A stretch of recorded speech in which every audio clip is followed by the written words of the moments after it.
Tonight, my guest, Medium Nancy Matz, is going to be talking about deceased pets and how we can communicate with them. She'll even do a reading or two for you. See you in about 5 minutes.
Grab your popcorn and snacks. Find a comfy spot, take a seat or lie down, and let me transport you to a place of fantasy, ghost stories, ancient legends, odd creatures, alien encounters, and other magical topics. You may even decide to join the conversation. From faraway lands to your own backyard, with a small dash of pixie dust, turn out the lights and open your minds. The journey is about to begin. Good evening, everybody. How's everyone doing tonight?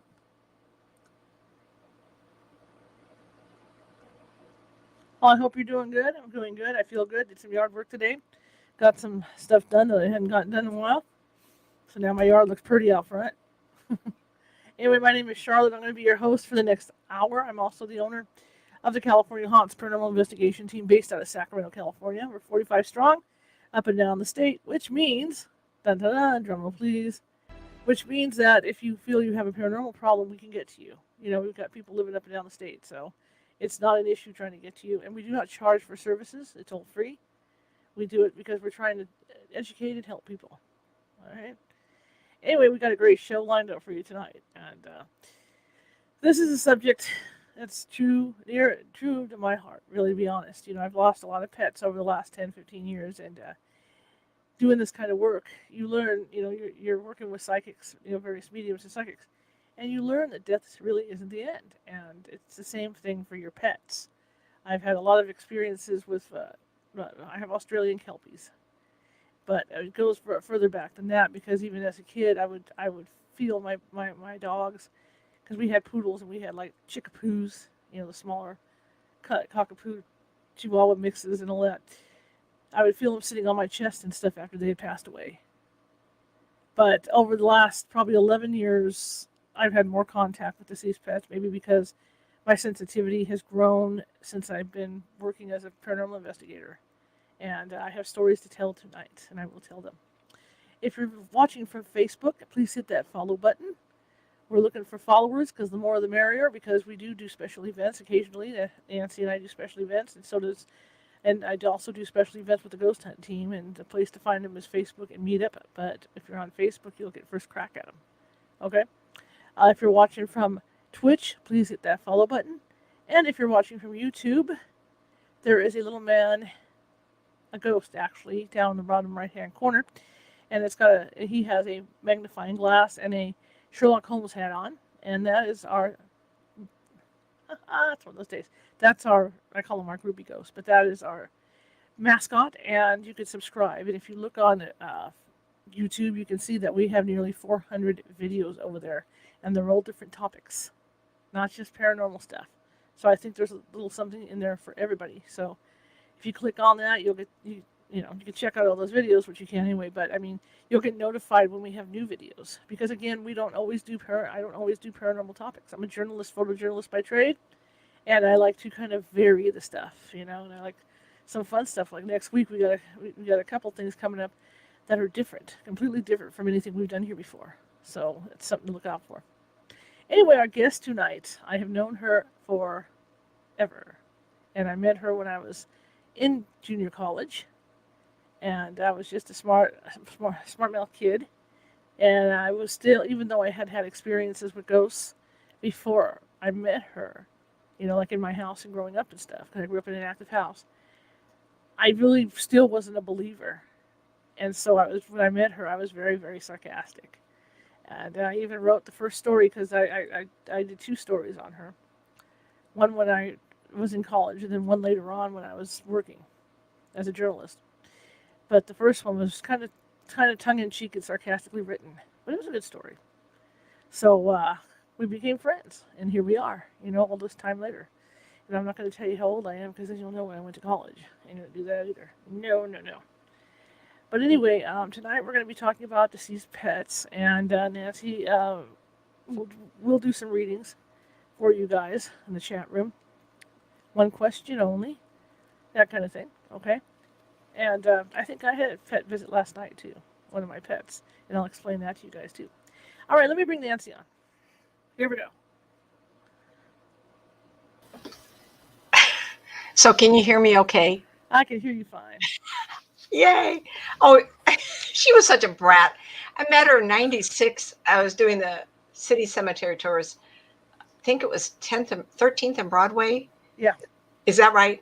Yeah. And walks in like, I'm shit, you know. Like, and so she got exposed to my giving the tours down there, John Betancourt had hired me and got his attention. Very first preterm, we did tours a week before each official people sign up and pay money to see it.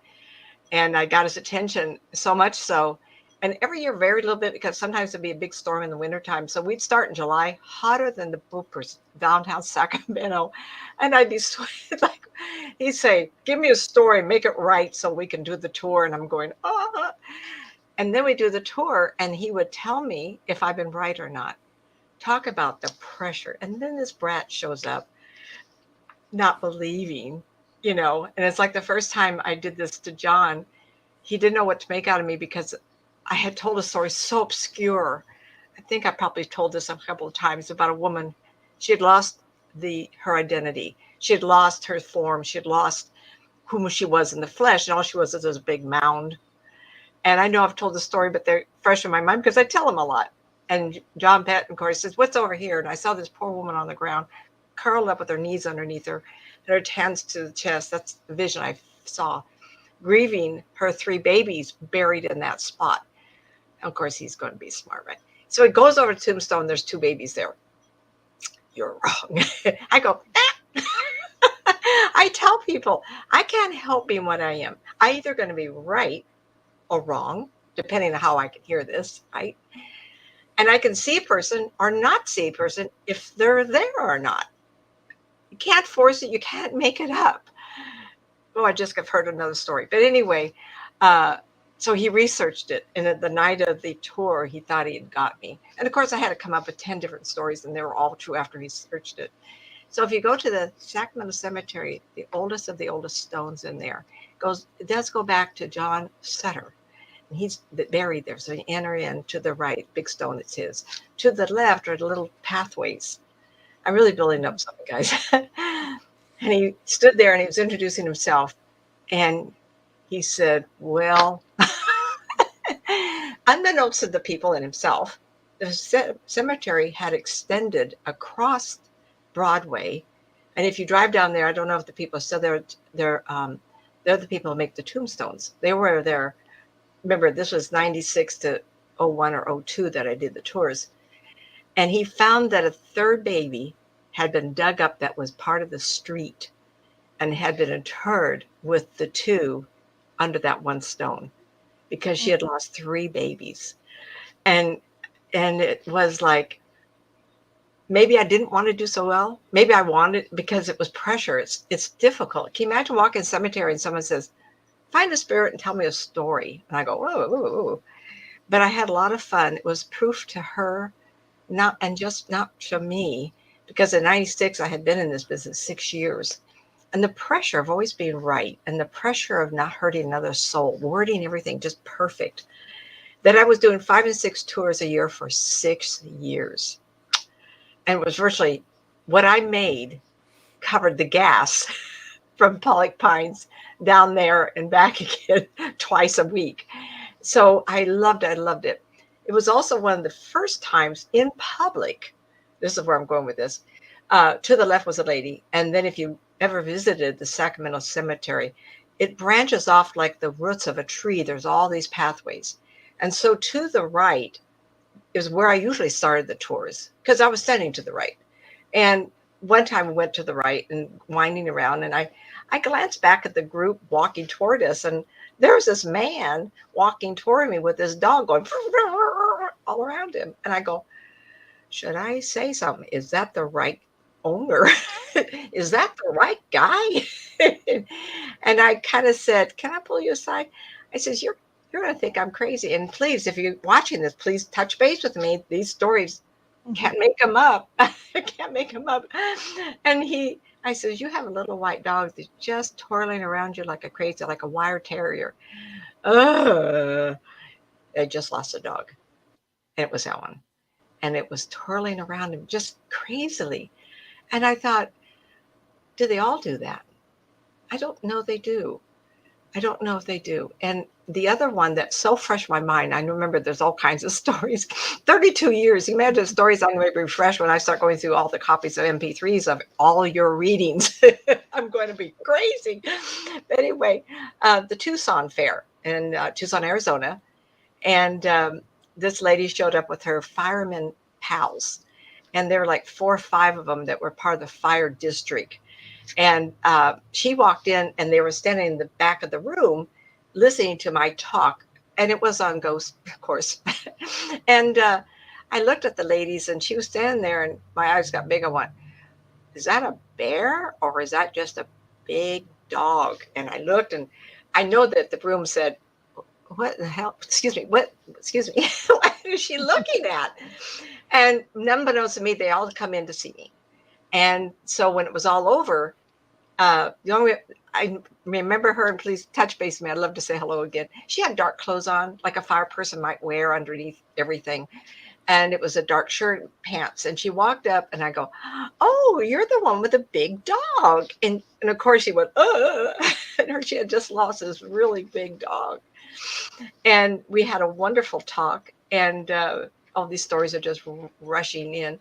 And she said, I'll see you again. And we had this wonderful talk. And the dog sat there, blah, blah, blah, you know, just all patting. And I said, you want to feel him? I don't remember how I did it, but I know that I did this with many people, every tour, maybe with Char too, that if you just be real still and put your hand, I'll cover this later on, everybody, feel the air, even smack your hand and feel the life force click, click, click like this. Now just move it into your pet. Woo, that's 2, 3 times as much. Because if a pet has recently passed over and not gotten to a place where they forgot their form, if they know what their form looked like, if they saw themselves in a mirror, shopping in a window, you know, they collect that, they recognize themselves. And you've seen these videos on YouTube, darling, little puppies to see themselves in a mirror and they go, and they're scared. And all of a sudden they realize it's them because of their moving. And they go look and they go, oh, that's me. And so during their little life, they'll remember what they look like. And when they pass over, it's like that. Now, in the same time, so anyway, I saw her again and she got to feel the energy passing by her because this was a big dog, almost to the hip, black, looked like a bear. And I apologize, everybody. I don't know. I know what a bulldog looks like, a poodle, but when they're big like that, someone will have to write me and go, ooh, it might have been a Newfoundland something or other, right? Mm-hmm. So I got her to feel this and she was so comforted. It was amazing. There's this fireman like, and here she is loving this dog that passed away. Anyway, she come back again and saw me. She says, I always know where he's around. And she says, when I go somewhere, I just open the back door to the car. I go, come on, let's go. Whatever his name is, come on. And she could feel him because he's big, jump there. In the same time frame, I had a wife call me. And she says, my husband won't talk to you. I go, well, that happens a lot. Anybody can call and ask about somebody else. It doesn't matter if you talk to me or not. So a little secret there, everybody. And she wanted me to describe to her the dog that the husband had fallen in love with and died. And she said something very amazing. This man did not want a pet. Nothing. Would not, you get a pet, you take care of it. I went, well, 10 minutes into ownership, right? The dog now owns the husband. And the husband always had this dog on its lap. And then if he was going to do a fast run to the store, the post office, he would wrap the dog around his neck. Can you imagine driving down the street and there's some guy really big, like 6 something? He's sitting in the car and this brown wiener dog is wrapped around this man's neck. Of course, I don't know this, right? And she says, I know this is being taped because at the time I just discovered digital recorders and I was doing a fair. So a friend there named Charlie, he said, you don't have to record it and then go home and put it on cassette. You know, you could bring the digital thing here and save my life. And I was able to mail it to her and let her husband hear. And I said, like one day explain, I got so many, what do they call them? Things that grow. My hair never stays the same, guys. I'm sorry. So I said on the tape, your husband is showing me driving in the car, and he's got this brown wiener dog around his collar. And just as I said that, she started tearing up. I says, it's odd that I say this, but he's acting like the dog doesn't know it's there. And I suspect the dog, she had told me the dog passed away, that the dog is getting on the man's neck in the car and keeping him company while he travels. And who could make up a story like that? I'm not that clever, everybody. I'm an artist. I take details. But to come up with a story of a wiener dog wrapped around a man's neck, this man loved this dog. Well, guess what? I heard back from the wife, I think, the next fair. But I remember the circumstances. So, like, get hold of me. I'd like to know. It's been 10 years. So, maybe they've gotten 2 or 3 more little dogs. But the story of him denying love and then falling desperate in love with this little wiener dog and this dog resting on the shoulders, it was such an impactful thing. Then, so there's a lot of animals that will come to the master. Women, it shows up at the office, it shows up everywhere.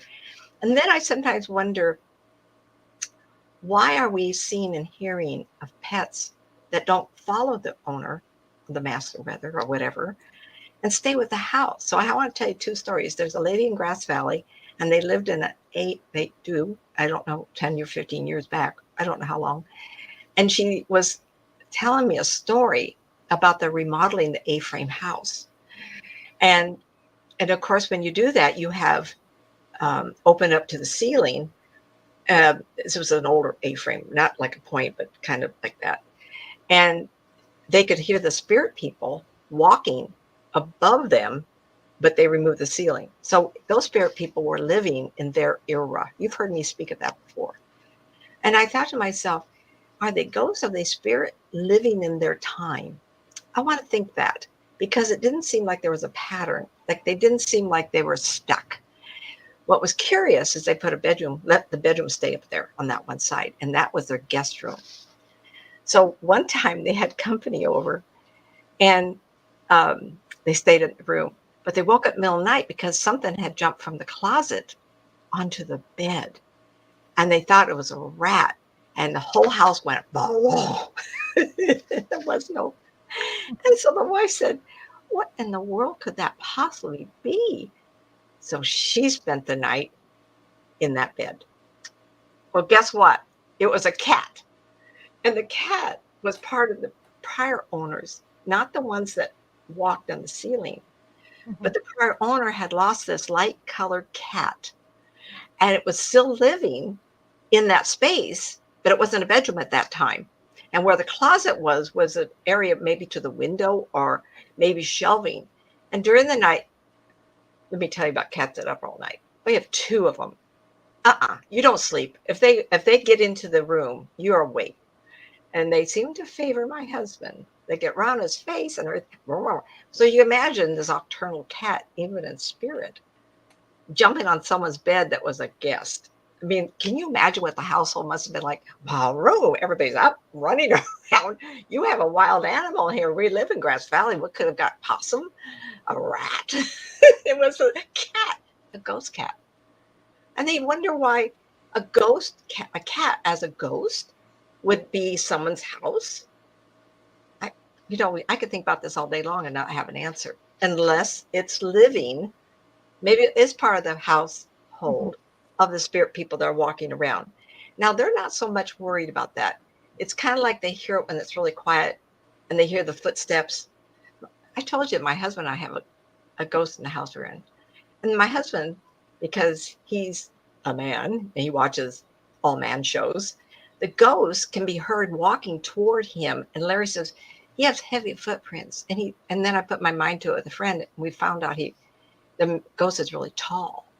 So heavy footprint, he's a big person. Well, people of all generations, they keep the same footprint if they keep their solidness. So over time, and I did just the other day, I said, I was talking to a real estate agent. We sold the house up the hill. And I said, if I put my hand in front of your face and you cannot look at your feet, do you think you're going to look like you know what pair of socks you have on in a month? Well, you can appreciate, a lot of times people will put on the clothes or remember how they look like in a coffin or a funeral, or maybe the last time I was out when they passed away. Well, cats and dogs don't do that. So, but we can appreciate that, and if they keep the solidness, that's their choice. But how does a cat and dog keep their solidness? I also told you this on another show, that dogs can remember a situation and recreate it all the time. I was entertaining a bunch of ladies, beautiful home in Carmichael, and what is it? My 8 or 9 ladies, I guess, and the lady. And I walked in and they were sitting around talking. And I love women groups. I tell you, we just giggle. And it's just like, I started out saying, you better be friends. Don't ask me something you don't want someone else to hear. Or if you want to not tell me something, you better tell me on the side, because I can just, just take off. Anyway, I walked in and we were talking, and there was this dog just barking his head off. And it was a bigger dog, like a German Shepherd sized dog, and just barking, barking. And everybody was oblivious to it. And I thought, well, what is wrong with these people? Mm-hmm. And I caught the lady before I started. I said, do me a favor.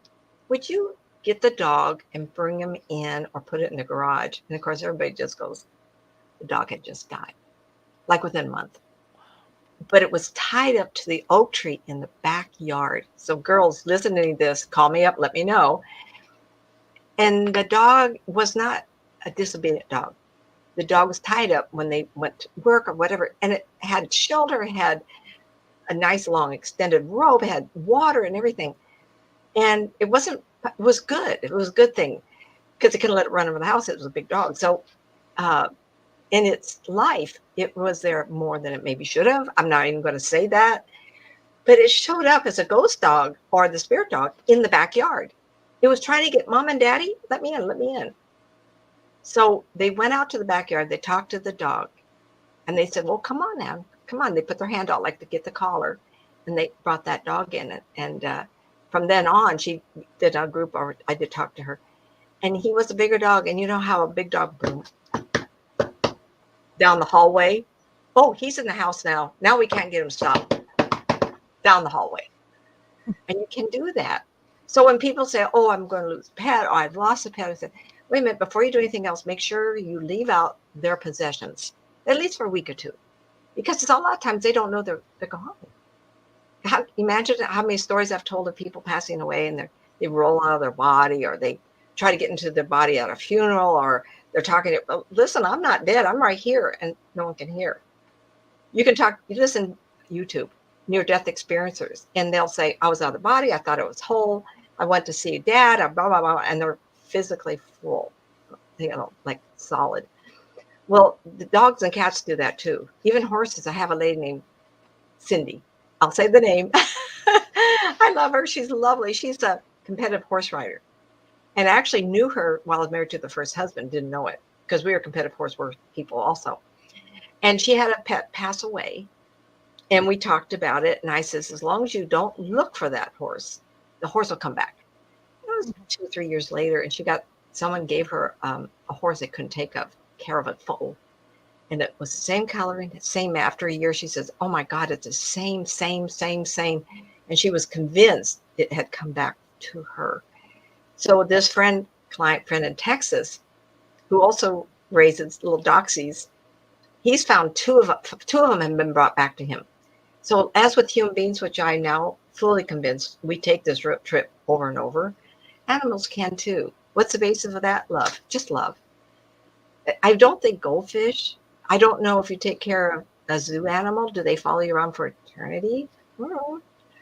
You know, I'm not good at it. I'm just like normal. I just don't think about it. But a cat and dog, now I want to tell you, I have 2 cats. One's a little autistic. It chooses if it will let you even get near him. That's Bud. But Joe, oh my God. I demand you love me. I'm going to make you love me. In fact, I close the door because he just gets in my face. You know what? I love him to death. Oh my gosh. They're 8 years old. They're twins, and you wouldn't think they come from the same group because they're so different. Just wonderful. Another story. So my first husband and I lived in Loomis, California, and we were avid horse people. And someone had noticed that while I was on the horse, I rode English. Then after a while, my foot would rattle like this. Da, da, da, da, da. And they asked me what happened. And I had been carrying my daughter. She was like 2 years old. What? Don't ask me how old is she. And Char says, I'm getting so old, I want to slap her. I'm almost old enough to be her mom. So my daughter, early 50s, she was like 2 or 3 years old. And I was at a drive-in theater, and we went to the bathroom, came back, and I stepped in a pothole. Almost broke. I should have broke it. At least it would have gotten fixed. Someone said, you need to start running. I think you will strengthen. Well, let me tell you, I started running, and I went, oh my gosh, I'm better at this than I am at horses. And I had done some races, and I loved the horse. The big quarter appy, quarter horse Appaloosa. It was like 17 hands, excuse me, because I always had to find something to jump on her back. It was just a huge horse. And that was always kind of a lot for, a pretty thin lady. So when I started running, the power. Well, about the time I started running, my husband worked for the government. I'm trying to remember but he was friends with people at Davis. He was in biology. I don't know. I can't remember what it was. Anyway, he made his way up to be director of the hazardous waste department. It's all kind of biology. Anyway, he was talking to people there, and they said, it's the end of the year. I know you people wouldn't want to hear this, but what do they do with the dogs that they're not going to work with? Let me think here, right? And so my husband said, maybe we should keep one. And they're darling. And I says, well, how big? And he says, like this. And I went, oh gosh, maybe we should have a dog for the kids. He brought home this black lab, both arms out like this. It grew to be 95 pounds. And it's not like a little 95 pounds. We're talking a big, remember the story of the lady at the event in Tucson? This dog was roar, But when I put my running shorts on, runners hardly almost naked, I had 2 or 3 pairs of the same running shoe and the pair of shorts. And at the time, there's like 2 places to buy those things, Fleet something or other. Anyway, these striped shorts. And my dog was named Bonnie, named her after my sister. It was wonderful. I loved the name Bonnie. So I'd yell, Bonnie. And if she saw me, she would take off. And she would go next door and get Caesar, the German Shepherd. And they knew exactly how we were in Loomis, and it was a hill. We'd run down the hill toward the trail. And I ran from that point up to Auburn Lake Trails, or I'd run from that point to Granite Bay and then back. And they would find me. And if I ran 10 miles, they did 20. Boom, boom, boom, boom. So one day I was talking to someone who was very, very intuitive. And we were talking about people passing over. And it was kind of like, I wonder who will greet me. Well, initially I felt like my mom and dad. My dad died when I was 6. But she said, whatever, you're going to be ready. I'm doing the business, everybody. I know what it's about. Oh, yeah, let's get going here, right? She says, I see you on a horse riding. And right next to you is this big black dog. Heaven. Guess where I'll be? Auburn Lake Trails, Coffer Dam rather. I rode a racehorse, Lake Berryessa. I did the Redwoods. I did one in Southern California. Geez, it's been 30 years since I did these guys. So I can't remember everything, but I will probably be involved because the power of that. But the power was the love of the animal they had for us. So I found it curious that even though I hadn't mentioned this dog to this friend, she picked up the black lab in my life because at the time I was so in love with her. So if you say to me, I'm 30, 40, 50, 60 years old, but I fell in love with this animal, all you have to do is think of the animal once in a while to remind the animal that you want that in your life when you pass over. Now, this was the 80s that I really got involved with the dog and ran. I was always an athlete, but this power that a woman would feel at the time, women were not as involved with sports. But the dog sensitized me because I felt like she was having fun also. So it was important to me to bring the dog. And of course, Caesar, blah, blah, blah, blah. He was just one of those giddy up kind of dog. He just went, not the smartest one in the group, but he loved Bonnie and he liked being with me. And I found it curious that after 30 some years, am I going to say 40? No, I'm not. That this dog is going to be there for me. How do we connect in the afterlife to be able to have fun? That is up to you. You give thought to who you want to be with you in the afterlife. And we pick an era we can go to. We can pick a place to go to. I was doing a reading, and I'll make reference because this was on, I think it was on the air, or was it a private? I don't know. Can't remember. Anyway, I was talking to, it was a different group. Sorry, everybody. It wasn't Char's group. Anyway, this woman was making reference to her child, and she hasn't been feeling this daughter for a long time. And I says, spirit people can travel in not only time, but locations. Because why not? Well, in my world, I have a affiliation of a past life in France. I also have a past life other places, but one of them, I even bought the learning the CDs for language of Japan. Be curious why. If I ever go there, will I recognize things? It's really strong. So it popped into my head, Japan. I says, I don't know if it's my thought or somebody else's. And I said to the mom, she wants me to think that she's in Japan. Why is that? Well, we were military and we lived there when she was born. So we lived there for a while after she was born. So we have a connection to Japan. Of all things I could say. So we can go and be with anywhere you want to go. We can have our darling little pets. Let's go to another thought. So in Tucson, we were affected by the recession just like everybody else, and we had to find a place to live. And so we moved into a place where the lady had passed away, and that's fine. That's fine. And my husband had at that time one of these big couch sets, and they're Western. They had the little brass buttons, that kind of. It was massive. But on the wood part or the leather part with the buttons, then you have the cushion that comes out. And he was sitting there watching TV one night, and something jumped on the back of the couch, and it went. And Larry says, "We have a cat." I ran out. I go, "Where?" He says, "It just ran past me." And I said, "What did it feel like?" He said, "Well, it was really fast." And it happened enough. And here's a man, he had sought me out when the death of his last wife. And we got, this joke is he offered me golf lessons. I married 6 months later. But in reality, we have a lot in common. Living with horses, and both of us worked Pacific Bell, and on and on and on.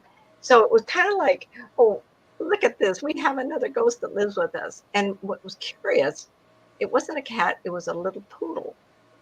And then you go to wonder, was that poodle waiting around for someone to move in to be part of their life? And I think so.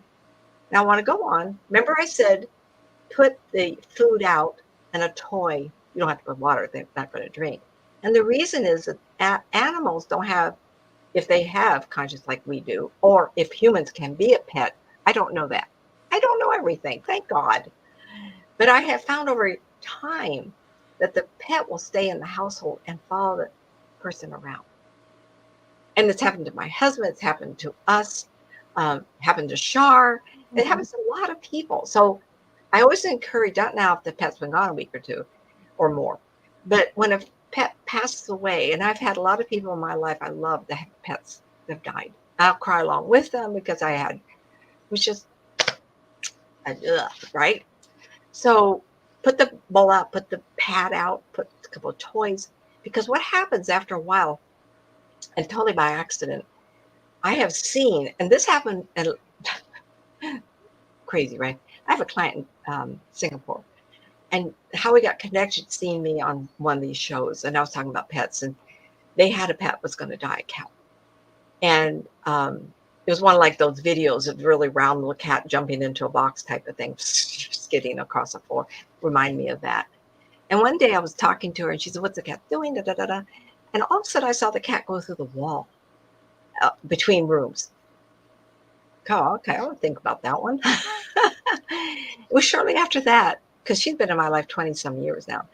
And it was shortly after that she no longer heard or felt the cat. And then I really started paying attention, and it appears, not human beings, cats, because they don't think that way.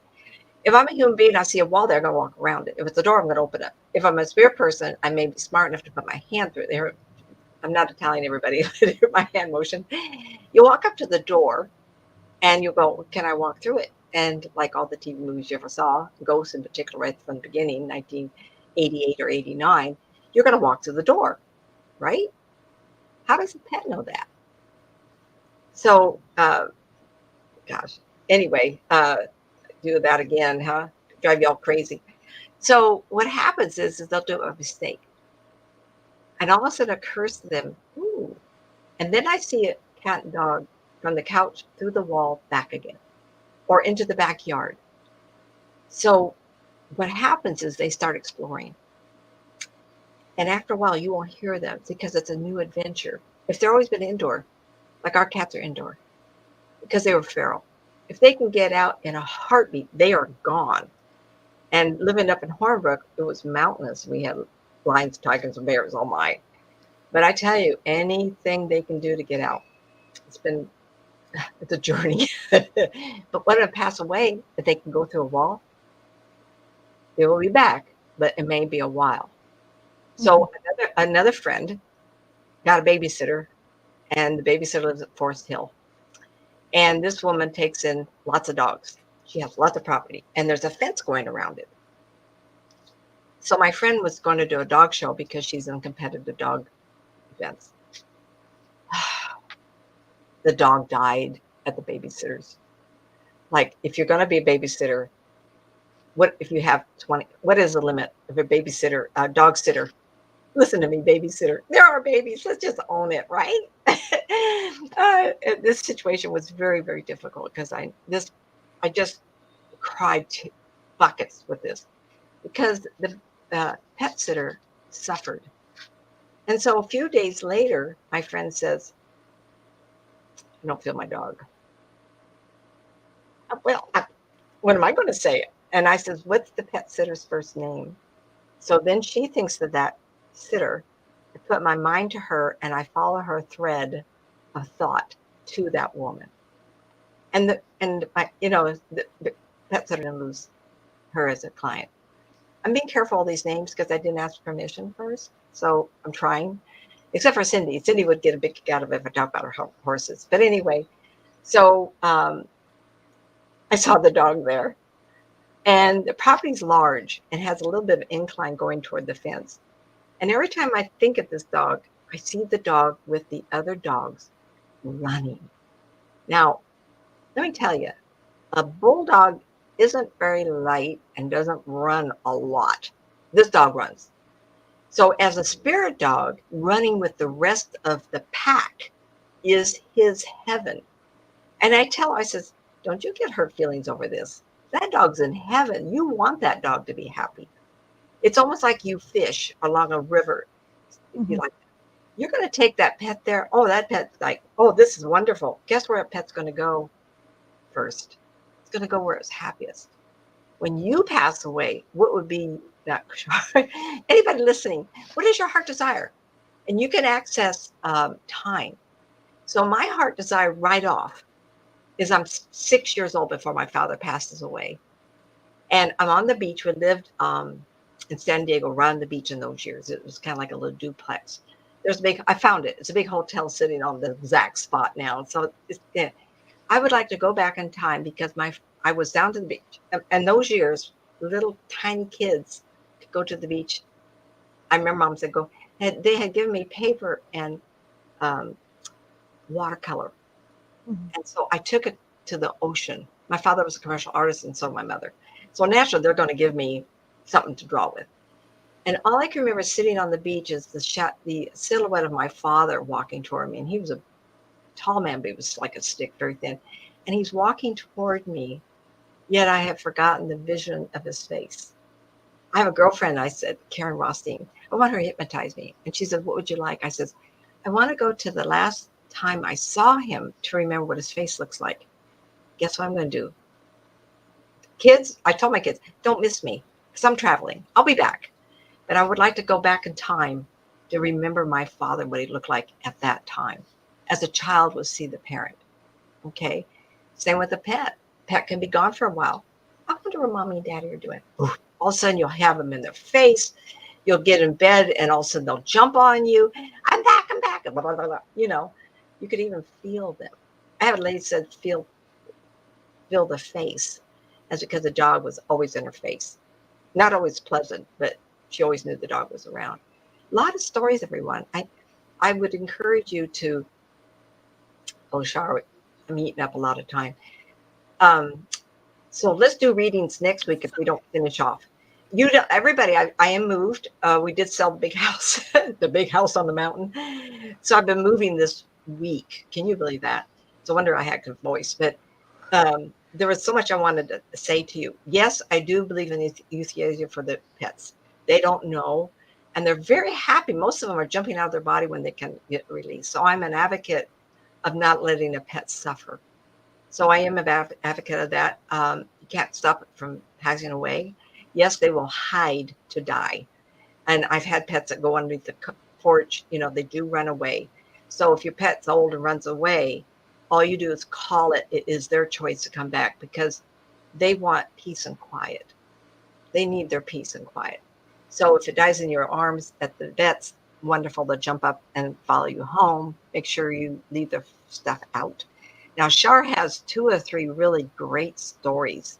So let me be quiet for a moment and let her tell a story. And if there's somebody written in a little note, maybe I'll be quiet for a few minutes. Okay, Shar, your turn, kid. Okay, before we get to readings, I got a couple stories to tell. I lost a Australian Kelpie that I'd had for 15 years, about 11 years ago. Very close to her, did everything with her. And I remember after she passed, in fact, she passed in my arms. Mm. I was upset. I kept calling Nancy, going, I don't know why she's not here. I haven't seen her. I don't understand what's going on. You know, she was 15 when she passed. And it took about a month. I was real disappointed because it took about a month. Yeah. But she showed up in my dream finally, and she was healthy, and she was jumping up and down, all excited to see me in this dream. But didn't Yep. stop there because my friends would see her in the house. Oh, did I see her too, or just other friends? And Monica saw her a couple of Okay. times walking through the house. So she stayed close to me for a long time, and she's probably still around me. Then just recently in December, I lost an 18-year-old Australian Kelpie who was a rescue dog. And she had issues. She was reactive. So it was just mainly her and I in the house. And I kept her in a bed when people used to come over. I used to have to lock her in a bedroom because she would bite people. But but then when nobody was here, she'd be out with me. So we were doing dog. It was sad because she loved to go hiking. She loved to go for rides in the car, but you just couldn't take her on in public without a muzzle on because she would go into attack mode. So That's scary. yeah, but the thing is, I understood her. She understood me. Once I figured out how to handle her, because at first when I had her, I was even afraid to handle her. But once I figured out how to handle her, it was good. I knew what buttons not to push, and it's back and forth. She passes away, and it shocked me because it took the other dog a month, as close as the other dog and I were. And I take her body over to get cremated. That night, she comes to me in a dream. Mm-hmm. And it shocked me because I never would have, of all the dogs, that's the one I wouldn't have expected to come to me right away. Because you don't know, because of the personality on the dog, you don't know, Right. like, I don't know what's going on. Not typical of her. Yeah, not typical of her, even though, we were close, but not like you would, Yeah. like a chummy dog, So it shocked me to think that she cared that much for me to come back. And she's around still. I see her. I see her walking around. I see her butt walking around. I don't know what it is with me. I never see them face on. I always see their rear end going around the corner. Running from you, huh? So I don't know what the truth is, So then I come across, within under a month. It was weird because I called the breeder because they're all my dogs are the same bloodline. Oh, And I called the wow. breeder and I said, because We had Maddie, the 15-year-old, and Reba was her niece. And this is like a great niece of hers that I have now. And the breeder said, no, I don't have any dogs. And then a week later, she says, actually, I do have a dog. And she's in the same bloodline. And I said, really? And Wow. she sends me a picture, and oh my God, she looks like my 15-year-old. And it goes back. I had a dream, and my 15-year-old dog was talking to me. Don't laugh. That's what my dream was. And we were going house to house looking at dogs. And she told me in the dream, she says, find a black dog that looks like me, and that'll be me. Oh, I love this story. And so I didn't want to get a dog right away because, of course, I had this reactive dog that had never had a family of its own, so I wanted her to give her a good life. So I waited like 8 years, or whatever, however long it took to get to this point. I think I had the reactive dog 10 years. So 10 years later, I'm looking for a dog again. I get this photo of this other dog, and it looks just like her. Not, the markings are a little different, but I mean, just even Marisa, who went to pick her up with me, said she looks like Maddie. I mean, that's how close she looks. But the other kicker part of it is my father. We had boats. We were always boating up and down the river. My father would name his boats Gypsy Rose. That's what he named them. And the gal sends me an email with a photo of the dog, and she says, oh, yes, by the way, her name is Gypsy. I remember this. And I was dumbfounded, and I thought, well, she looks like my other dog. Her name is Gypsy. This dog has to be my dog. Ooh. Pay attention. The first photo I looked at her, I thought, oh, my God, it's my dog. And so we went and got her, and she's the sweetest dog there is. But what's funny about it is that the dog that was the reactive dog is still around. I see her still walking around the house. She's still here with me. It's really cool. Now, last night I had an experience. Oh, because in between all this, my mother had a Australian Kelpie of her own, and this dog I used to call her name. Well, yeah, I won't tell her name because it's going to release what we're doing tonight. But I used to call her Nana Dog because she was my mother's dog. My mom raised her from a puppy, and when my mother ended up with her dementia and her problems, this dog would take care of her to help me. So for me to sleep at night, because I used to have to be up all night, because like people with dementia, they don't sleep. So she would get up at night, and I'd have to get up too when I was exhausted. This dog would sleep under her bed, and when my mom moved or started to get up, she would bark to tell me. Oh. She took care of her. So that July that she died, I was brokenhearted because that was the Nana dog. Anyway, okay, so I like that story. I hope everybody else did too. You go, oh, took care of mom for you. That was mom's dog, and I knew it. I always knew taking care of the dog that I was like a number 2 replacement. You know what I mean? I just wasn't her mom, but she would deal with me when I was her mom. Yeah. So last night, my dog, my house is active. Dogs, people, a lot of people there. A lot of crap going on. Where I have my couch, there's a recliner over in the corner behind me. And for some reason, my dog likes to get up on the back of the couch and just stare back there and wag her tail. So that's usually I know it's a human because she's all excited. Last night, she kept getting up there, and I was getting really irritated because what she does is she loses her balance and she kicks me in the side. And this is a 45-pound dog, and I'm getting crap. 45 pounds? Yeah. I'm getting the crap kicked out on the other side. So I got bruises everywhere on my side. But she wasn't wagging her tail, but she would get up there and she would just stare at that recliner. So the first question of the night goes to Nancy. What was in the recliner? Mom. Okay. She has a blanket all around her. Like she's sitting on a blanket. Like you put a blanket there and she's sitting back and she has light colored pants on and the blouse is floral looking. Is that something she wore? Yeah. Okay, so it was mom. Yeah, the dog was just so fascinated staring at my mother. I mean, whatever, So that's the first question tonight. We have Judith in the chat room. I hope, Judith, you're still here. If not, we'll still answer it. She can answer it. You can come back and watch. Her question is, what pets do you see around me? Oh, that's a loaded one. How many are there? It's always fun to know where people are from. So make sure they do Yes. call in. I forgot her name already. Judith or Judy? Judith. I can't tell the difference between a cat and a dog, unfortunately.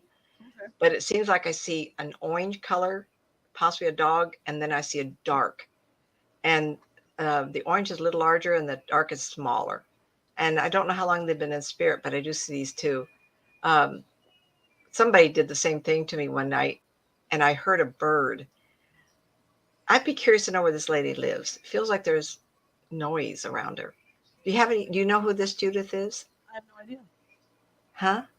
No, I have no idea. I'm going down and see if she answers down here. Citrus Heights. Depending where it is in Citrus Heights. Nice meeting you, Judith. Oh, you must be from my class then. I know Judith. Hello, sweetie, if that's you. And we're going to do a class next week. Okay, go ahead, Char. Okay. This is from Sarah. Sarah lives in Marysville. Oh, local peoples. Hello, everyone. She wonders about her childhood dog all the time. Is it around her? Was it a male dog? Even though he's friendly, he acts masculine to me. If it's well, I still feel him around her, yes. Kind of follows her around. Be curious what the dog's name is. Okay. There was quite a bond. Feels like she was quite small or a smaller size. And the dog had ownership or parenting her. Can she answer that back? Yeah, in fact, there's a follow-up question on here.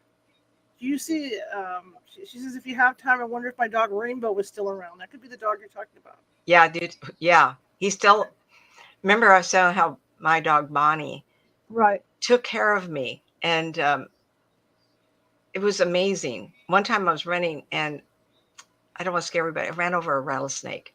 You know how you see it on the trail and you're running too fast? Mm-hmm. The dog was barking. And I'm looking around thinking, what is it? What is it? Like, stupid. Look on the trail, everybody. And I jumped over the rattlesnake and she went back after it. So there's an ownership protective. And I feel like this dog watched her and was protective of her. It has not stopped.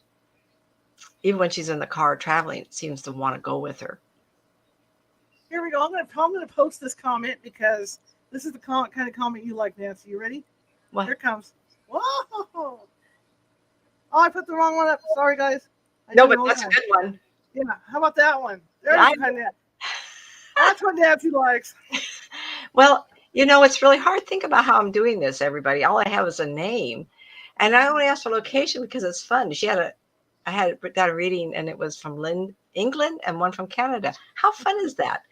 And then the other one was also accurate. It was the other one.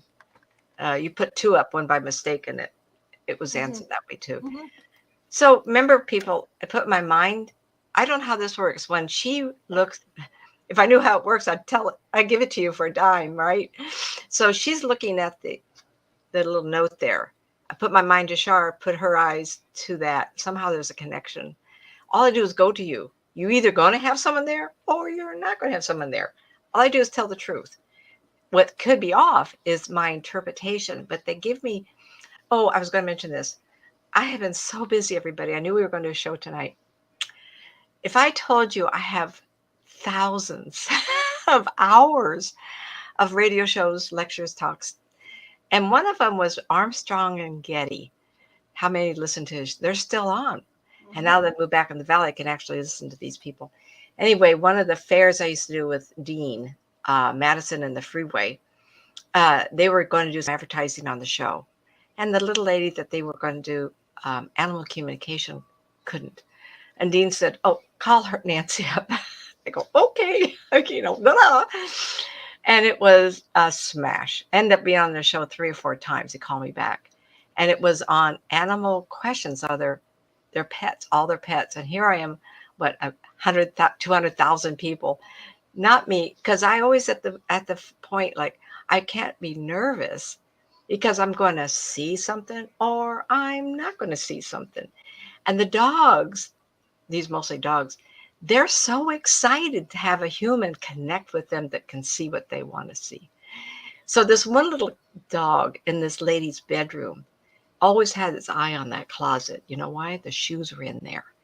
And I says, he really wants you to know that tastes so good. If it gets in that closet, you leave that door open, he's going to go in there and chew them to pieces. And she started yelling. And she says, oh my God, I can't keep that dog out of that closet.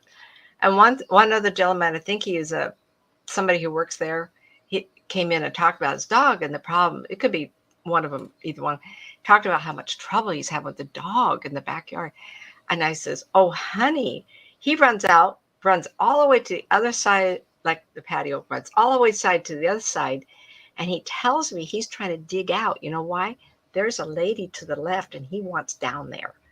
And he says, oh my God, he's trying to dig out. And there is another female dog down the street. He's trying to get there. And they just are so innocent. So if you want a reading from me, make sure you never abuse these pets because they will tell everything. Anyway, if it's not posted next few days, I will put that radio show up. I think I've already put it up. Shara, did you ever look any? Did you look and see if I had posted that? Yeah, I don't remember seeing it. Yeah. Okay, I'll make sure because I tried to edit out the commercials and everything. But that was such a fun show. I didn't realize how much fun it was. And this was mid 90s, I think, or late 90s. I didn't realize how much fun it was to be able to talk to people about their pets because we're so emotionally tied to them. But pets will tell no lie. And they'll tell you all kinds of secrets. Like if you go rummaging and you're hiding something, they'll go find it. And then they'll tell me, go, what's Mama hiding in here? I go, what are you hiding? And they go, oh my gosh, you're not supposed to say that out loud. It's like rating a woman will come to you with children. And children, it's actually happened. Where was I? I think it was an event like Holiday or something. No, it was entertainment holiday, like Halloween or Christmas thing. And I was reading a couple and the little boy had been abused. He's 8 years old and he told me. And I told the people in charge because I can't hold a secret like that.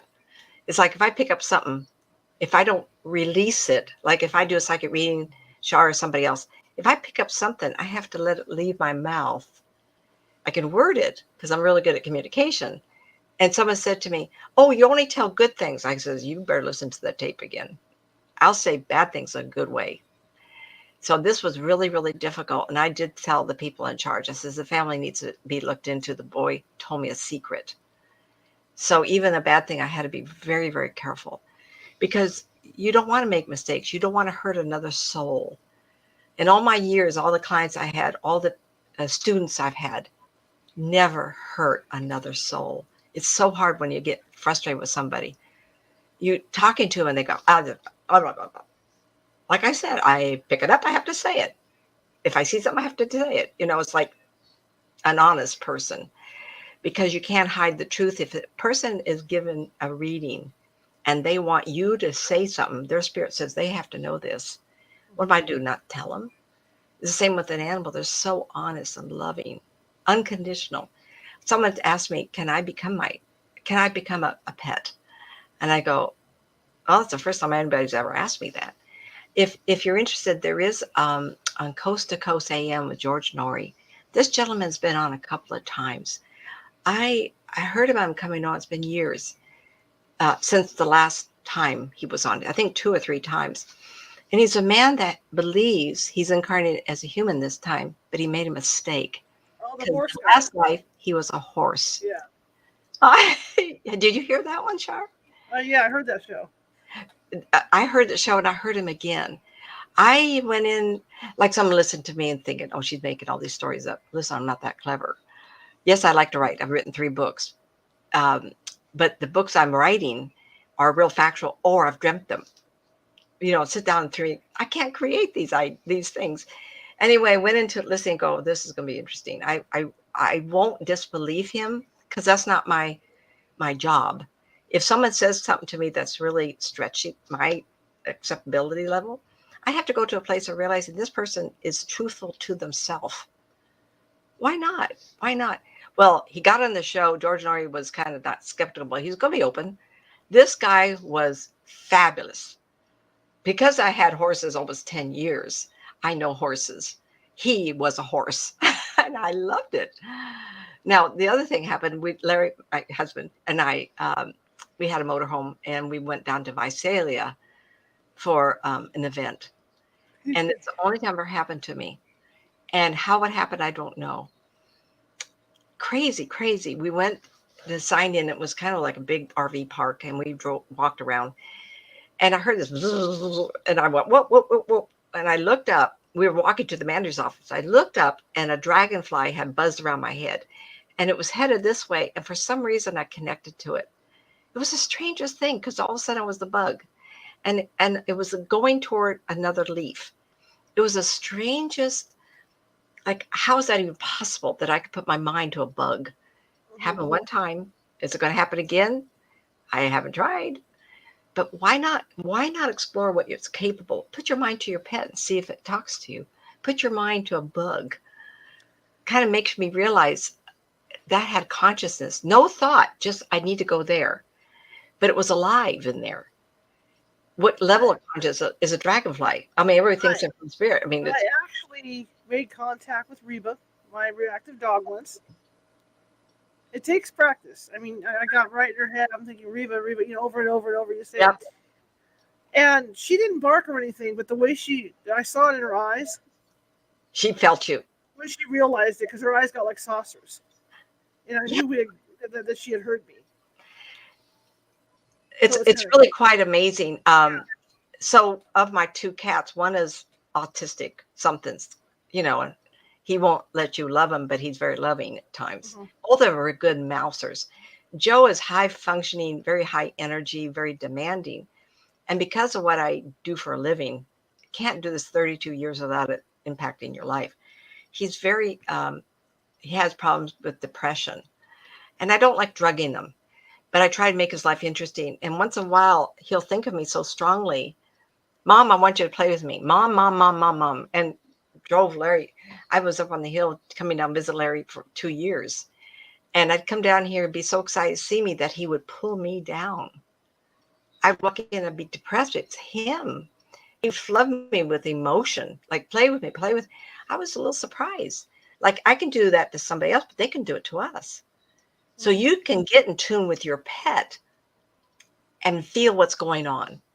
And then we need to play with our pets more. I'm tired. I do life and, it's really hard. I've been 2 years going back and forth with my husband in the house up the hill. And this cat says, hey, everybody, she's here. She's going to play with us. And they all do this to me. And I go, please calm down. You're wearing me out. Just thinking about it. I think they know when mom and dad are coming back. They know when the one that plays with them is showing up. They know more. And maybe it's not you that's depressed or anxious or happy. Look at your pets and not identify, but they love you so much they blend with us.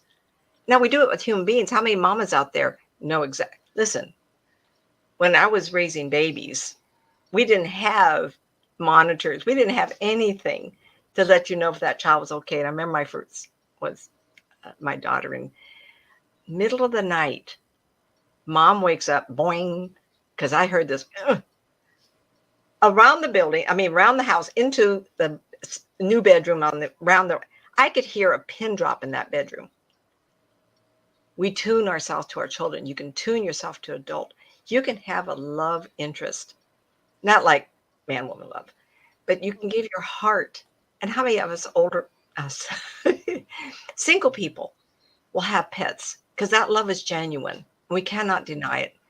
And I'm an advocate for the two we got were not adoptable because they're both Black and both male.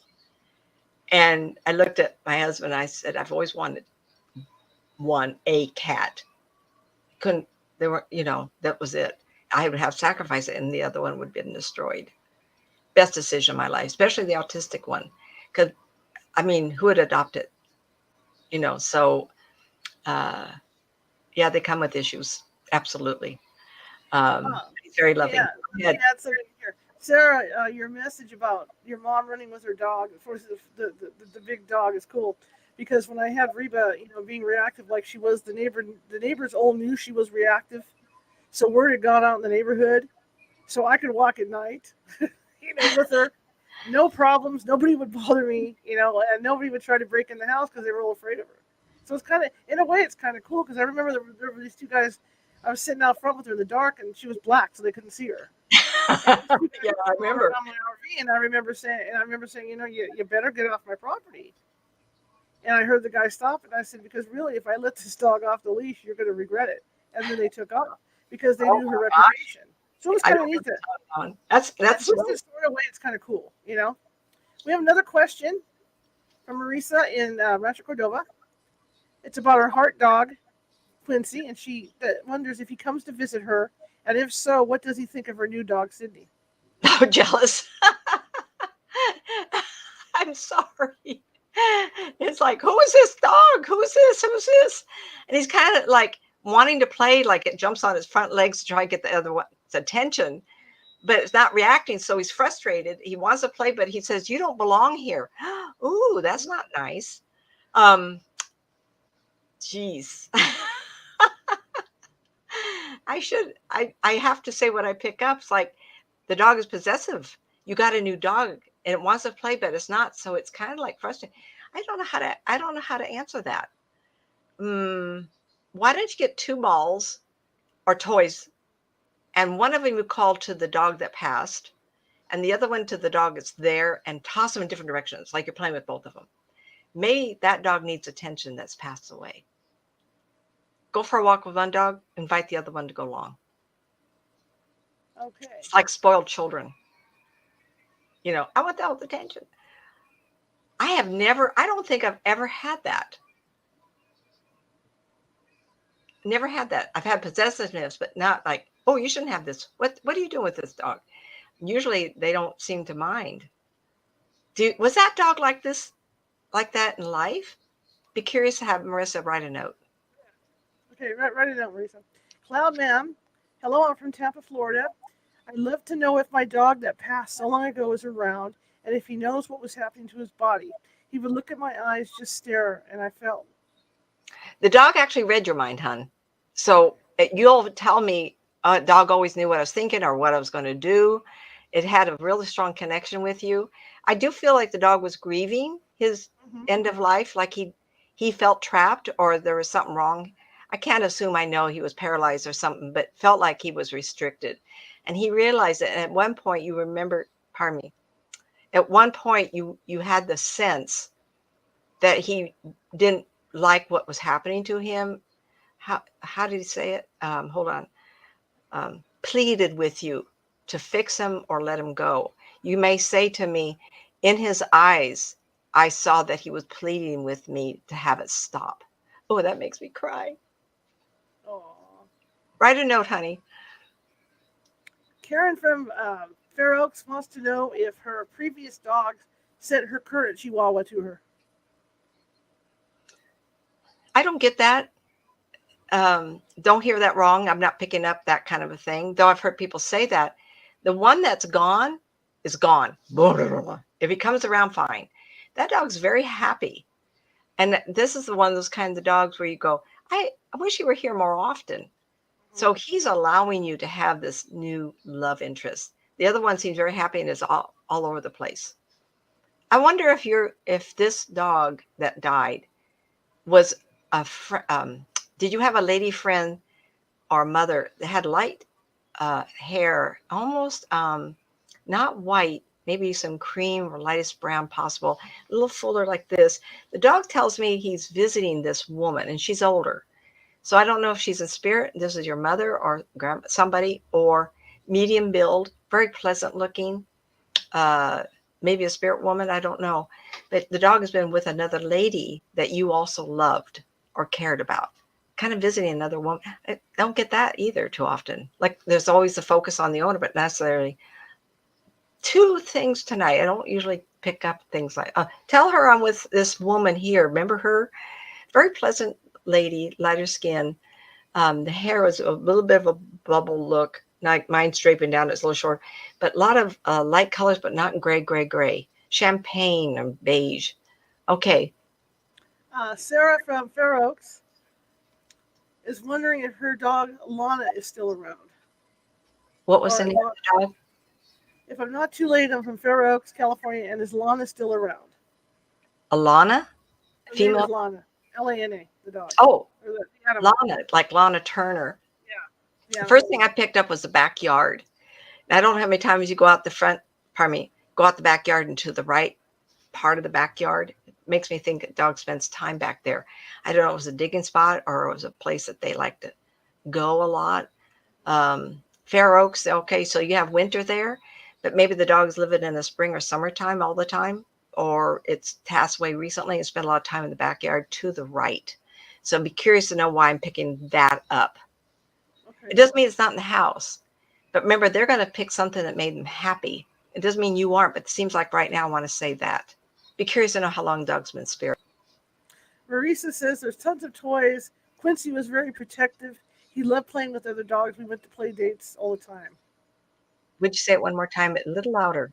No, there are tons of toys. Quincy was very protective. He loved playing with other dogs. We went on play dates all the time. The difference is she got a dog afterward and she's paying attention to the other. It isn't his choice to play. It's her choice to play and he's not involved. So that protective too is very, not aggressive. He's a very male dog.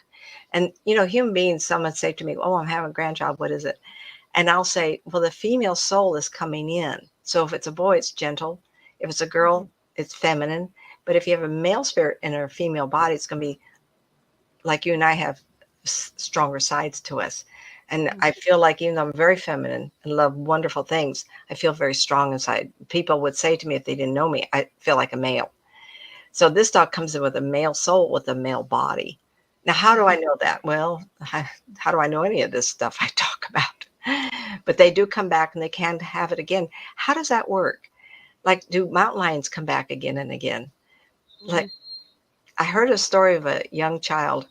It was told to me. How accurate is it, right? And this little boy, like 3 or 4 years old, died. And he came back. And they said, well, what happened? He says, I was on a train. And the train stopped and some people got off. And I didn't. And then the train went again and it stopped. And I thought, well, maybe I better get off. When I got off, there was this really tall man talking to me and said I had to go back. And I said, why? And he says, this is where the cats and dogs live.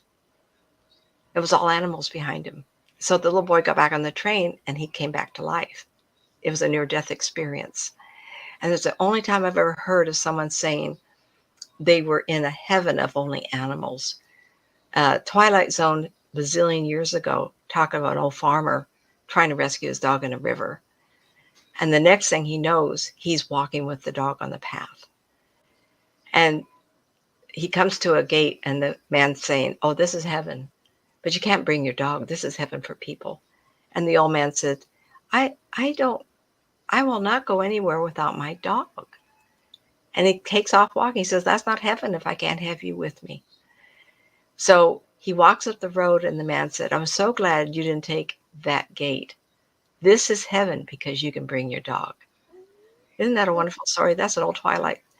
I often remember that. And in the prelogue where they talk about what happens, the funeral's about to happen, and they said that the dog had fallen into the river, and he went after the dog, and they both died. They were all put together in burial, and what we were seeing was what was going on with him behind the scenes. And I love that story. It's not heaven if you can't have your pet. That's Love. Jerry asks, can my animals find me if I move? Oh, absolutely. They just go with you in the packing. You can't get rid of them if they want to follow you. It's love, honey. It's a love bond. Absolutely. I've had people go clear across country and it can still feel their cat and a dog. It's like if you lose a child or grandma and grandpa and you move from here to Timbuktu, you don't think they can find you? That emotional bond is everything. We're here for love and to express love and to have love in our life. However, I've never had anybody tell me they love their fish, but I loved my turtle once. And unfortunately, my mother went to clean the bowl. I was like 10, 11 years old in the sink where the washer and dryer is. Well, she forgot him and the washing machine pumped all the hot water. And so later on, she was crying and she says, I cooked your turtle, a little turtle. You know how you have a kid in a little bowl? And I grieved for a long time for that turtle. It was amazing to me. Does that turtle follow me around? Cute story. Pamela from Watertown, Wisconsin says, "Is my dog Misty still with me?" I don't know if it's your dog I'm seeing. Was he a fluffy, smaller, fluffy one, white and tan or something? Do you know? Shar, you're nodding. I don't know. So if you live in a complex, I find that sometimes cats and dogs will breach walls. I had a lady call me from, I think it was from New York, live in a high rise. And she was a perceptor like me. And she says, there's too many animals for the one I lost. She's, Yes. huh? Yeah, she said yes. It was what I just saw. Then she had that animal. Thank you for confirmation, right? It's going to be there. It's not going to be there. And I went, oh, but I think you also have, there's a dark on the floor. Is it a wiener dog or is it a dark cat? And I don't know if it's yours. So let me write that note in too. If you lost a dark or small. Okay. Yeah, Pamela says she was a Westie. So she was a light dog. See? Oh, was she? Dog. I wouldn't know one dog breed. I know what a bulldog looks like and a black lab and a skipper key. I'm not very good at this. Oh, a bloodhound. I guess I could list, but that one I don't know. Well, I'm glad. Judith, the answer to your question is yes. All your dogs, when you cross over, they will be there to greet you. You will see them all. So you told your mother correctly. What I don't know. Your mother. Someone told me that, or what was? No, she told her mother. She said told her that mother. Okay. years ago, I would tell her all of her dogs would probably be there when to greet her. She raised champion German Shepherds for 40 years. What do you think? Yeah. Oh, absolutely, absolutely. You have to think of them. And I lost. Bonnie passed away probably 90. My ex-husband had to deal with her, and she's never left me all these years. I think of her often. I don't run like I used to. I had some illnesses that took that power away, but I do work out, and I'm outdoors, and even up at the big house on the mountain. I would think of her as running around the yard spontaneously. And I thought to myself one day, wait a minute, she's probably making me think that she's there running around. And that's amazing. After all these years, she evidently is there. And I think we have to think of that. Geez, all these years I'm thinking of like Shar is thinking of the pets she's had. Well, she's got to go have a crowd visit her. And I've had people say on the deathbed, and the family will say, oh, they saw their pets wanting to greet them. Oh, what greater joy. Well, excuse me, I'd like to see my mom and dad, but maybe Bonnie will be there, the dog. Mm-hmm. Pamela says the dark animal you saw was the chaser dog. She calls it the chaser dog. What kind of dog is it? That's a breed? Are we talking about the Westie still? No. Clarify, please. Sarah says that, I'm going to ask you a special question, Nancy. When you did the read on Lana, what did you pick up? What does Lana look like? I'm asking you that. I don't remember which one she was, hon. Just out of curiosity. No, Lana just passed, I think. Hang on, let me go back up here for a second. Well, wait a minute. We've gone too many people. Now that I've been there and back, I've turned my mind off to it, and I could get it mixed up with somebody else. Hang on. What I said is all I'm going to do now with that. Sorry, sweetie. I don't want to get it mixed up with somebody we've already talked to. Okay. Sorry about that, you guys. Anyway, okay, I'm looking at these posts. Well, I'm getting a little tired here. I've been moving. I think we're just about done. That was it. Okay, good. Okay, guys. That's a little fun. Most of them are verified. There we go. Oh, I can see things. There I am. So the one that's confusing me, the one that had the lighter color dog, and the one I said, and then I added, but there's a darker one on the floor. What kind of dog was that? What was that animal? What that is, because she sent another message in. Because the first one was she was a Westie, and then the message came through the chaser dog. So I'm wondering if that's what she says, the chaser dog. I don't. I'll ask her off camera. No, I was just curious because she validated that I saw the second dog. It was her cat. It was her cat. Oh, was it hot? Oh, cat. So it was a cat. Okay, yeah. Dark cat. Now, that's odd. I don't know if the dark cat is in spirit or not, but I did see it.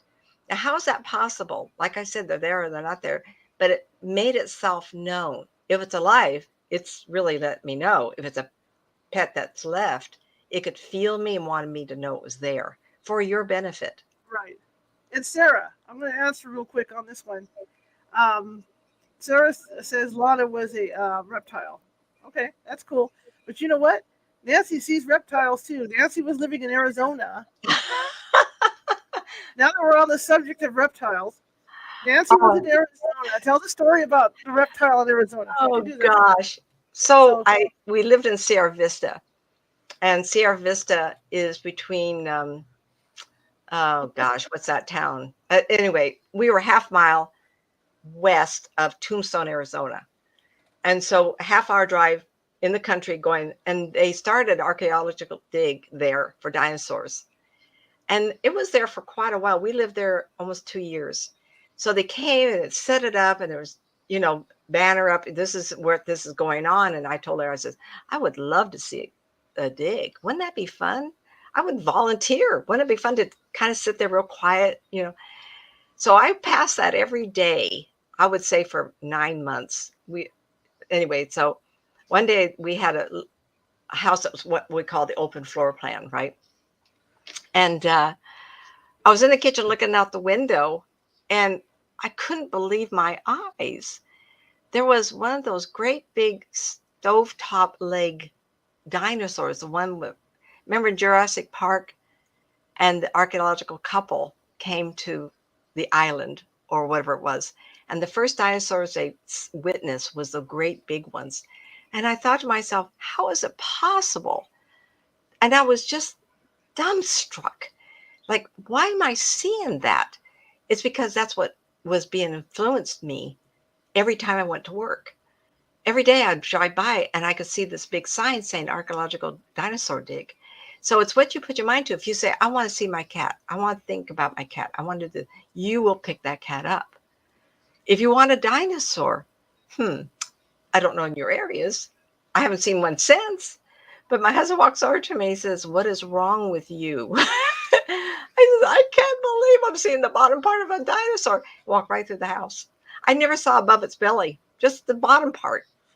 It was just crazy because I had put my mind to the thought, oh, there's dinosaurs here in southern Arizona. Like, wow. And it was a big lake. But where I was the mountain range going into Mexico. We were within a view off our deck of seeing the mountain range where the storms come up from Baja, and that wouldn't have been in water. So it would have been lush and green and just luscious. And there was a dinosaur there. I just went nuts. I thought it was right. Now, if I say I want to see a paranormal animal, I want to see this or that, I can't answer that. I had a friend in Fair Oaks, a lady I met, and I liked her. She was an artist, so anybody knows who it is, let me know. She would paint a painting and then step back, and other people could see fairies in her work. And she wouldn't paint them. She would paint the greenery. She'd go in her backyard and paint greenery. And then people would look at it and they could see people in her paintings. It was all by accident. That woman unconsciously could see elementals.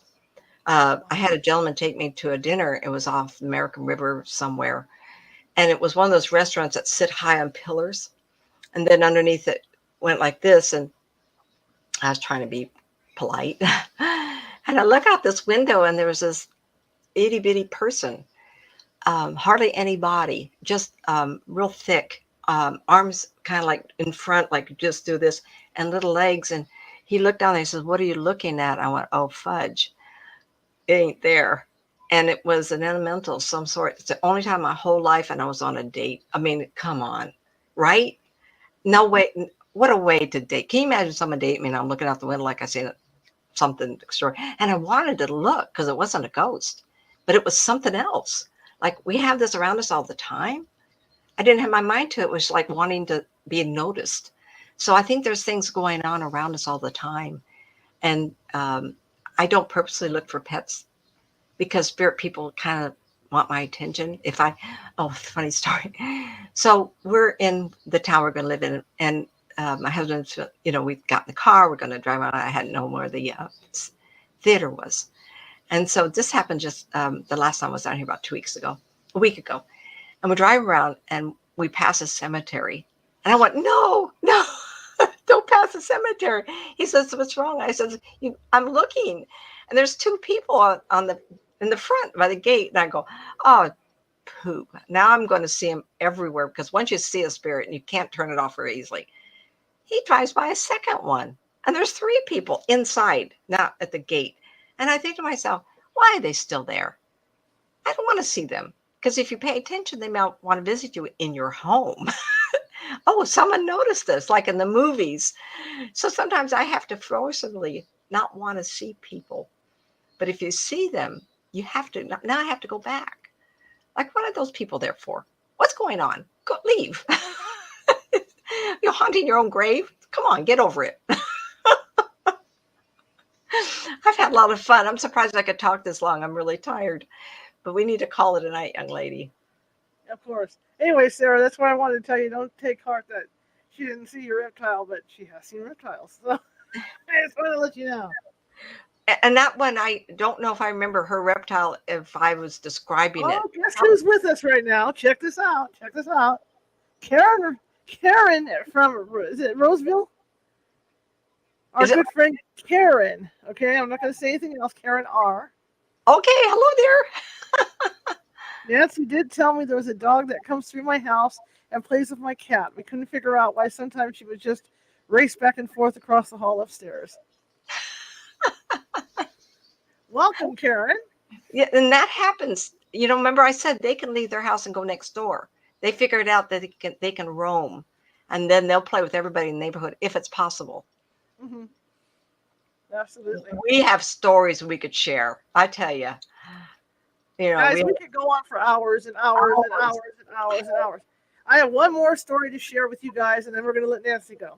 My mother and father used to breed Chihuahuas. They were professional breeders, and we bred a couple champions, in fact. Chihuahuas. Yeah, Chihuahuas. And my mom had this particular Chihuahua we named Chewy Chihuahua for obvious Star Wars reasons. It was a brindle color, and it was my mom's dog, typical, and it had to be on her lap all the time. I mean, it was just like the one that died, the Kelpie that died, same thing. And this dog would always, because they would always lose it. It was the first Chihuahua they bought, and they'd always misplace it. They misplaced the dog? Yeah, because I mean, it's one of these dogs that would crawl under blankets and stuff, and so like they'd be putting their bed back together, and the dog would be in the blanket. They'd be running around trying to find it, going crazy. I love it. So they started putting a bell around the dog's neck, so the dog was running around with his like bell. A cat bell. Like a little mini cowbell, right? So the dog passes away, and this is when they were commuting up to Montague and back and forth and stuff. And I'd get done with my shift at work, and I'd be laying in bed, and I could hear this dog coming down the hallway. And it would get down to their bedroom, and the noise would stop. But you could clearly hear the steps as she stepped down, because the bell would be going off. You know, I don't hear her anymore. I think she's wherever they are. But that was the thing, you know. So that dog for years and years. I mean, this went on for like 6-7 years. I could hear this dog coming down the hallway, always in the same direction. I like that. Yeah. Okay, guys. Of course, Sunday we're going to be reading part 14 of Lizzie Borden. Okay, so we're going to be continuing with that. And Monday, if you remember, we had a gentleman on named Mike Sears. He was a paranormal investigator. And he had been talking about the Beast of Bray Road. Ooh. And he'd also been talking about investigating this ranch that had a lot of activity with some kind of beast on this ranch and UFO activity going on. Where's the ranch? I think it's out in Montana somewhere. Montana? Okay. Somewhere. Anyway, the gentleman that owns the ranch is probably going to get mad at me. The gentleman that owns the ranch is going to come on Monday.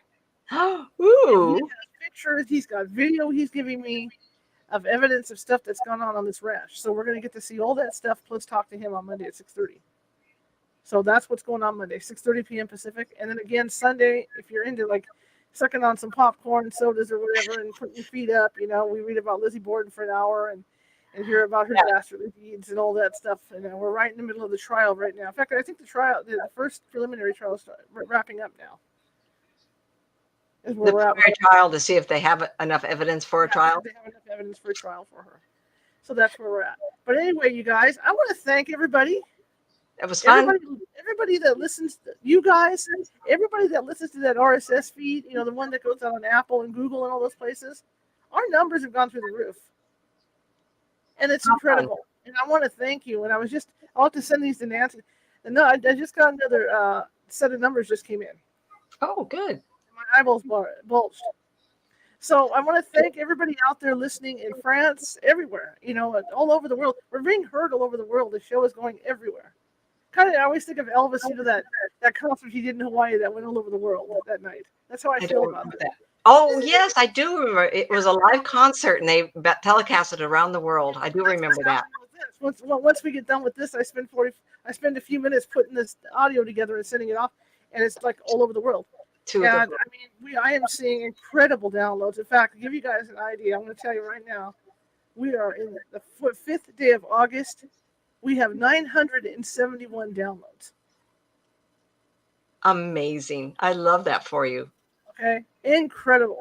And it's just my eyes are bulging. We're doing great over on YouTube, Facebook.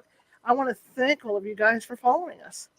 And I hope you've enjoyed it too. And we're going to keep doing this. I mean, as long as we have a voice left, huh? Yeah, as long as I can breathe and everything else, as long as Nancy and I can breathe, hey, we're good, We have no idea how tired I am tonight. I'm surprised. Well, as long as we can prop ourselves up in front of the computer screen, we're good. Yeah. So I want to thank everybody. I'm just so excited. Every time I look at those numbers, I keep expecting it to take a dump again. I mean, I've been waiting it's been like 3 months. We've been on this real cool rise, and I keep telling Nancy, no, I'm going to wait and see, what's going on, and it gets higher and higher. So I'm excited. But anyway, I want to thank everybody. And thank you, everybody, for calling in and joining us. Those guys that come every night. I call, my groupies that come every night, my diehards. And I want to thank everybody that listens over, and I don't care where you are. I mean, France, I have people that listen in the Mideast. I've got people up in Afghanistan that listen. It's crazy. It's crazy when I look at the map. But I want to thank each and every one of you for your support. Just thank you so much. All right? So on that note, if you're watching from Facebook, hit that follow button. If you haven't hit it before. If you're new, only hit it once. If you're new, hit that follow button. If you're watching from Twitch and you're new, hit that follow button. I'm getting like Nancy. Look, my hands are waving now. I'm not Italian. and if you're watching from YouTube and you're new, go ahead and click on that little ghost down in the bottom right-hand corner. Yeah. Okay, that'll make you a subscriber.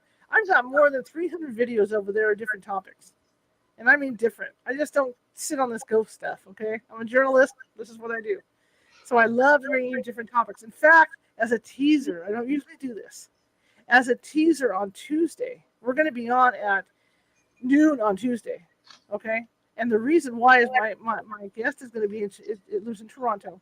My guest is a gentleman who did the special effects and special props for the original Star Wars movie, A New Hope. And he's going to be on talking about his experiences working on the film. Okay, that's what I'm talking about. I do different topics. And she told me he was involved with the cafe. Yeah, scene where all the. I saw an interview of one of the ladies' secretary, and they needed another body to play the flute or whatever it was, and she volunteered. So her whole life, she's told, how fun would that be to be part of the quartet in front where that scene was in the restaurant or pub or whatever it was. How fun is that? Yeah. So he's going to be on Tuesday, but it's going to be on an earlier time. Mm-hmm. But anyway, I'm going to let you guys go, get into your weekend. I'm going to go out and my yard's just about ready for aloha, so I'm going to be alohaing in my yard tonight for the first time in a while, and meditating and doing all that good stuff. But nice aloha, casual night. I like it. Yeah. So again, I want to thank you all for your support, and let's keep the support going, okay? If you like the show, share it with 5 people. If you hated the show, share it with 5 of your enemies. We're good here. Equal opportunity, right? Visit us at CaliforniaHauntsRadio.com or CaliforniaHaunts.org. And again, here I go, PBS time. You see that ticker at the bottom? That's because we don't take any money to do investigations, and we live off donations, and that's how I support all the show and everything too. So if something breaks, even equipment for the team, or something breaks for my radio show, it comes out of my pocket. So, and plus, internet bills and all that good stuff to keep things going here. So if you could kind of help me out, that'd be great. You can do that at paypal.me@CaliforniaHaunts or Venmo at California Haunts. Okay? Anyway, no pressure. Have a good night. I will see you guys next week. Oh, first I gotta get rid of Nancy. Hang on. Sorry, Nance. Bye, Nance. Okay, I'm going to share you Nancy's information, and then I'm going to see you guys next week. So here's Nancy's info. Websites, Nancy Matz at nancymatz.com, nancymatzauthor.com, and that's capital N, capital M, capital A.com, youtube.com, Nancy Matz Psychic, and then the book, Help, Get Me Out of This Funk, by Nancy Matz. And the other book, any second now. Any second now. Any second now. Two Worlds, Developing Your Psychic Skills. And the third book. Any second now. Dun, dun, dun. Okay, The Unwilling Sacrifice. Great book. I read it. Highly recommended by me.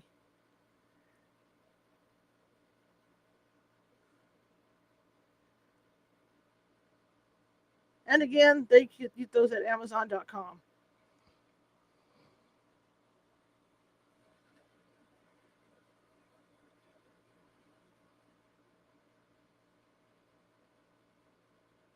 Okay, guys, I will see you on Sunday for Lizzie Borden, Part 14. Have a good night.